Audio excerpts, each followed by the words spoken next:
So what I have here are two angles. Angle y, I want to figure out the measure.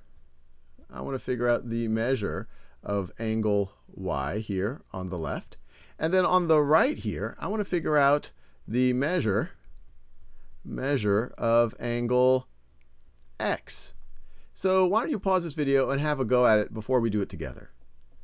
So here y is a big angle. It's going to have a big angle measure, and y is made up of these three smaller angles. Each of them have a measure of 40 degrees. So this is going to be, and maybe I'll do it in that same purple. It's going to be 40 degrees plus 40 degrees plus 40 degrees. So 4 plus 4 plus 4 is 12. So 40 plus 40 plus 40 is 120. 120 degrees.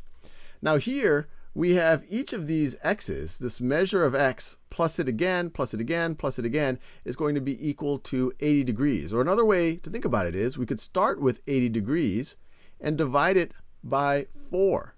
So 80 divided by 4 is going to be 20. 20 degrees. And you can see that 20 plus 20 plus 20 plus 20 is indeed 80 degrees.